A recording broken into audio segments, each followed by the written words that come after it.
Hola, ¿qué tal? Yo soy Alex Medianoche y me gusta mucho charlar de libros. El video del día de hoy es un resumen de mis lecturas de enero y febrero, así que espero ser breve porque estuve leyendo bastantes cuentitos y mangas. El primero del que les quiero comentar es Otra Caperucita Roja de Juan Scaliter. Es un autor argentino y me gustó mucho este cuento porque es cómo se reúnen las personajes principales de los cuentos de hadas y dicen como por qué nosotras somos las protagonistas, pero siempre nos viene a salvar un príncipe o un cazador o cualquier otro hombre. Así que en ese comité deciden ellas mismas contar sus historias y se apropian de ellas y las resignifican. Así es como generan la lectura de Otra Caperucita Roja, que está muy bonito. A mí me gustó bastante. Creo que si hay infancias en tu familia es para charlarlo con cualquiera porque te da muchas ideas sobre cómo hacer comunidad, cómo tener tu propia voz. Está como muy bonito y sé que corresponde a una colección de otras personajes justo resignificándose, entonces espero poderlo comprar. Los casi bandidos que casi roban el sol y otros cuentos de Triunfo Arciniegas es una autora colombiana que escribe un poquito como en lírica y este libro son 3 cuentos que yo los sentí como un poquito muy raros. No me parecía que la autora tuviera idea fija de dónde quería terminar, me pareció como una escritura demasiado libre. En general sí siento feo decir que un cuento no me gustó, porque creo que en general son bastante accesibles, pero sí, en este no alcancé a empatizar, así que voy a estar regalando el libro. Querría ser la ventana de una vieja perrita sabia de Philip Stead. Es un autor e ilustrador de Estados Unidos. Este libro lo compré porque lo vi en el canal de Abril, de Ensayos de Abril, que me encanta mucho su canal y sus propuestas porque hace un montón de recomendaciones de lectura infantil y juvenil y comentó justo este libro en sus mejores lecturas del 2023. Creo que la forma en la que ella lo contó fue tan bonito que si pueden vean su video. Yo solo voy a decir que me conmovió un montón. Este escrito con un poquito de poesía, pero muy sencilla. Creo que el texto al final lo podrías colocar en menos de una cuartilla. Las ilustraciones son muy bellas, pero lo principal de este cuento es el sentimiento con el que te trata de abrazar y de cómo es tan necesario que el ser humano se quite del centro de las historias, que hay una belleza sublime en simplemente ser un poquito parte del todo, como justo ser la ventana de una vieja perrita sabia. Sin duda alguna va a llegar a mis mejores lecturas del año. Es un abracito bien necesario. Y por la parte gráfica estuve leyendo los mangas de Angelique Ledger del equipo Clamp, mangakas de Japón, y nos comparte de una personaje principal muy juvenil, muy azucarada, muy al estilo de Sakura Card Captor, porque es de una niñita que se adentra a los combates de estos androides que justo son los Angelic. El primer tomo es muy introductorio, es muy sencillo, hasta un poquito simple podría decir, pero les estaré comentando. También leí el tomo 18 y 19 de Ranma y medio de Rumiko Takahashi, que es como mi lectura de confort cuando solamente quiero pasármela tranquila, sin ninguna presión.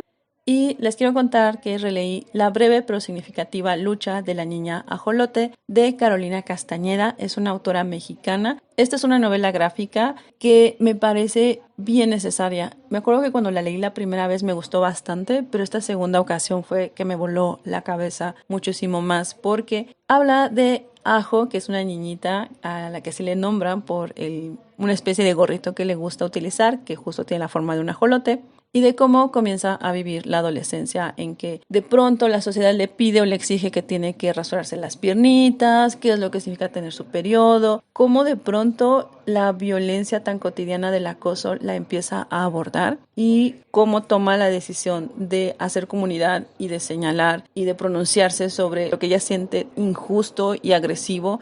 Es muy bonito, creo que es una lectura que puedes leer con infancias y adolescentes y de charlar profundamente sobre qué podrías hacer justo cuando alguien te está acosando o te está molestando de diversas maneras, cómo puedes alzar la voz, cómo puedes hacer esta comunidad con personas de diversas edades. Es una lectura bien bonita, que de hecho aproveché que estaba en un precio así como muy económico para comprar otro ejemplar y poderlo regalar. También leí Nimona de Andy Stevenson, este autor bigender que utiliza sobre todo pronombres masculinos. Es de Estados Unidos y creo que Nimona ha estado bastante en el foco últimamente porque su adaptación animada está incluso nominada en los Oscars. Y yo lo leí porque Alex de Alex Reed me lo regaló, se me hizo así como súper bonito, le agradezco mucho, gracias Alex. Y trata de Nimona, que es esta villana encantadora, multiformista, que de pronto es graciosa y de pronto es súper oscura y de pronto tiene estas sutilezas. Me encantó el libro, todavía tengo pendiente ver la adaptación. También leí, por ponerlo entre comillas, Robot Dreams de Sarah Peyron. Es una autora de Estados Unidos también. Este libro tiene su adaptación fílmica igualmente y está nominada también a los Oscar, por eso fue que sí lo compré. Es sobre la amistad de un perrito y un robot y no tiene diálogos, está todo generado por pantomima, como la propia autora menciona. Y debo decir que es una lectura bien adulta y bien disgustante, pero creo que es profundamente humana y sensible y realista sobre las cosas que puedan estar ocurriendo. Recuerdo que lo acabé y a los 3 días seguía pensando y pensando cómo es que acabó la historia y me fui convenciendo de que me había gustado cada vez más justo en lo que reposaba en mí la historia. En este bimestre también acabé 3 poemarios. Antología personal de Gioconda Belli, es una autora nicaragüense. Es muy famosa por su obra de La mujer habitada. Encontré el audiolibro narrado por ella misma. Varios me gustaron bastante porque ella escribe sobre lo que significa habitar un cuerpo que está envejeciendo y que le quieren decir, tú ya no debes de hacer tales y cuales cosas. Y hay otros poemas como con un tono ya poquito añejo, si lo debo de decir. Creo que justo obedece a un tema de época. Por fin pude leer un poemario que tenía mucho tiempo ahí en mi librero, que se llama Mocaya de Miquea Sánchez. Es una autora zoque y les puedo contar de este poemario que es una obra de arte por sí misma, porque sí tiene la escritura de la autora, pero también está escrito de forma bilingüe. Tú puedes leer el español mexicano y que también está escrito en zoque. Tiene un disco que tú puedes reproducir para escuchar cómo suena justo en esa lengua originaria. Y las ilustraciones me parecen muy bonitas. Se ve que estuvieron a cargo una persona que se dedica al grabado en este material de linóleo con cuchillas. Entonces queda muy bonito. De verdad creo que es una obra de arte. Forma parte de una colección justo de poemarios y de cuentos de lenguas originarias y que todos están bilingües. Está justo este que es zoque, hay maya y sé que hay un ñañú que quiero conseguir. Entonces se me hizo como muy bonito por fin poderme sentar a escucharlo y leerlo. También leí un poemario súper chiquitito que se llama Cuerpo de Azul Ramos. Es una autora mexicana. Lo vi recomendado en la cuenta de Instagram de Alejandra Alesputnik. Me recordó mucho a este otro poemario de Antígona Segura porque habla sobre la desaparición forzada de una niñita y trata de vocalizar desde sus familiares. Está bastante duro de leer, a pesar que es muy cortito. Creo que la autora lo aborda con bastante cuidado. No trata de ser gráfica, simplemente narra los hechos. Pero aún así recomiendo que si lo quieres leer sea como en un momento que te sientas muy estable, porque siempre es muy doloroso saber más de estos casos.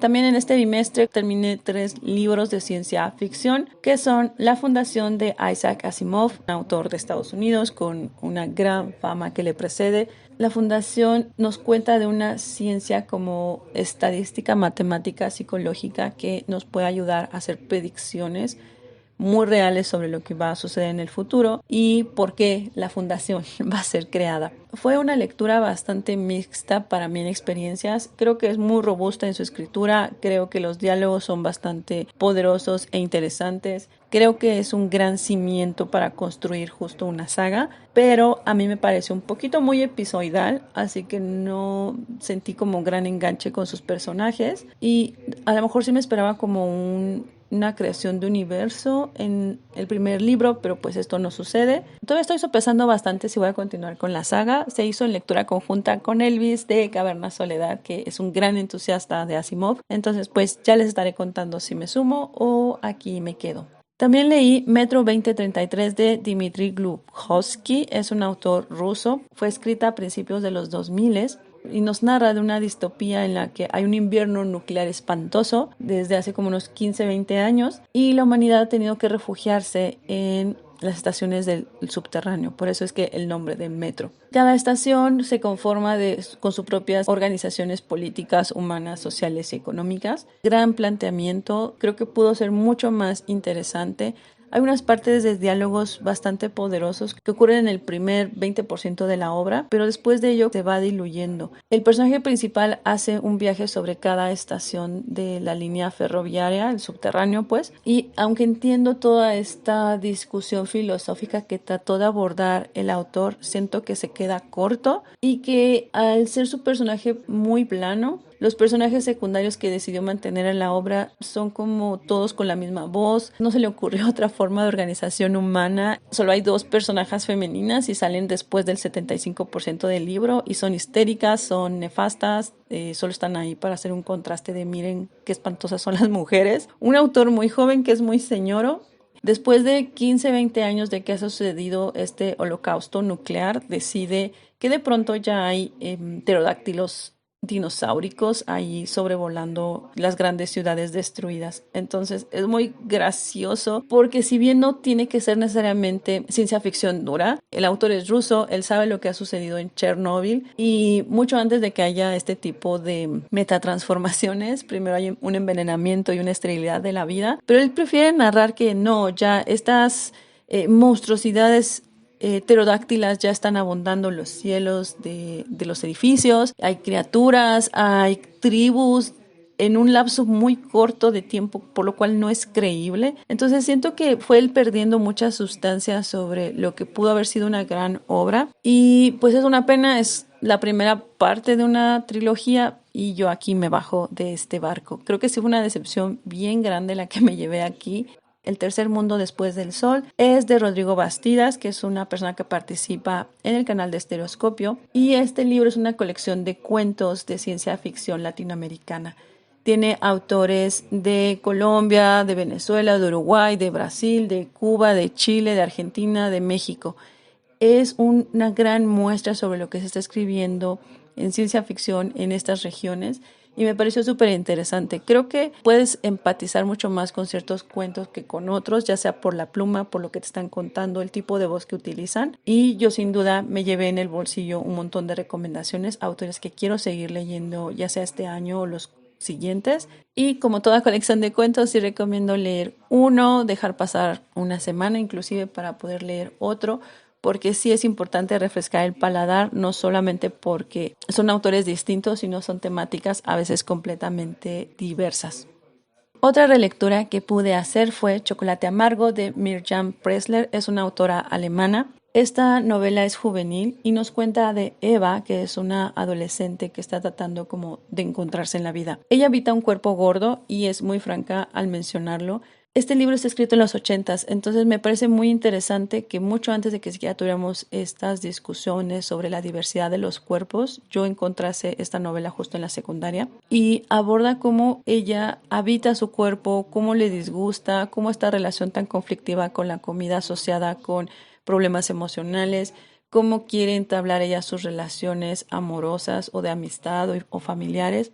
Me parece un libro bien interesante y recuerdo que cuando lo encontré me sorprendió eso. Uno, que hubiera una personaje gorda con que su fin último no fuera adelgazar, sino que ella tenía que buscarse y quererse mucho más y charlar estos temas con sus allegadas. Y también porque fue el primer libro en mi vida en el que vi representación LGBT. Yo solamente lo había visto en mangas y en anime, así que encontrarlo en una novela juvenil cuando yo tenía 11, 12 años me fue muy, muy impactante de forma positiva y sé que es un libro que ya tiene muchas cosas mal envejecidas, pero yo le quiero mucho, lo he releído muchísimas veces, ni siquiera puedo decir un número, tal vez 18, y pues como lo tengo en mi casa, muy seguramente lo voy a releer en otros años.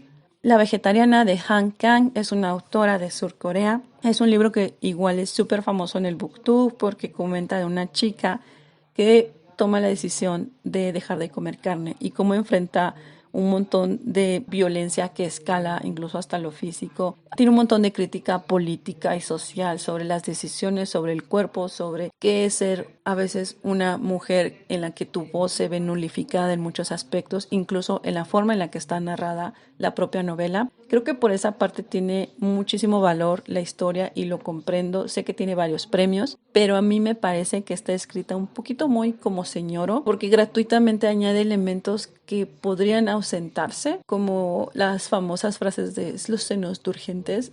Parece poesía de señoro a veces, y creo que entonces es como súper interesante hacer hasta una quinta lectura de este libro, porque si bien las cosas que expone son muy necesarias, qué terrible que una autora tenga que escribir con un tono muy señoro para que pueda ganar premios y que pueda ser reconocida. O sea, ahí hay muchísimo que hablar. Creo que eso le sucede a muchísimas autoras o autores de la diversidad, y qué mejor a veces realmente poder tomar la propia voz y no emular esos estilos ya tan añejos. Aún así creo que fue una experiencia interesante. Sí me gustaría leer algo más de la autora. Y ya para finalizar les voy a contar de dos memoirs, que es En la Tierra somos fugazmente grandiosos, de Ocean Baum, de Taiwán. Es un autor que pasó su primera infancia en ese país y después migra a Estados Unidos. Este memoir está escrito como una carta a su mamá, en el que le cuenta de la propia vida de ella, de la abuela y de él mismo, de lo que significa ser migrante, de lo que significa ser una persona racializada, de lo que significa tener una cultura y una educación completamente distinta y pasar por muchas displicencias y también por homofobia. Me gustó mucho, está escrito con una lírica preciosa. O sea, es prosa, pero sientes como el autor, vaya, es un poeta, y eso me pareció muy, muy hermoso. Este libro lo leí porque lo vi recomendado en el canal de Jack del proyecto Dragonfly. Y sí, me gustó un montón, aunque sí sentí que a veces me perdía un poco cuando se centraba el autor demasiado en sí mismo. Me gustaba más cuando dialogaba con la mamá o contaba mucho más la historia de bastantes miembros de su familia. También leí Infiltrado en el KK Clan, de Ron Stallworth, de Estados Unidos. Él es un autor y ex policía de ese país, entonces la prosa sí es como muy muy sencilla. Aquí nos va a contar lo difícil que es a veces acceder a espacios siendo un hombre negro, de cómo él fue el primer hombre racializado negro en su estación de policía, cómo fue conocer incluso a personas que estaban en las Panteras Negras. Esa parte me pareció bien poderosa. El libro se centra principalmente en una investigación que hizo Ron cuando encuentra un aviso en el periódico del Ku Klux Klan diciendo que si tú eres un supremacista blanco más, te unas para hermanar esos lazos blancos. Entonces, pues está como muy interesante, porque obviamente es gente que se reúne desde beber hasta empezar a idear, quemar cruces, y pues sabemos lo que son estos discursos de odio. Me acerqué a este libro porque yo había visto la película hace unos años, incluso estuvo nominada a varios premios de los Oscars también. Puedo decir que la lectura es como muy muy sencilla, repito, el autor tiene una formación más bien policíaca. Creo que en balanza puedo decir que la película está mucho mejor lograda, porque también aborda un poquito más sobre las mujeres y su participación política. Y eso sería todo. Espero que el video no quede hiper largo. Muchas gracias por el tiempo de ver y escuchar. Bye.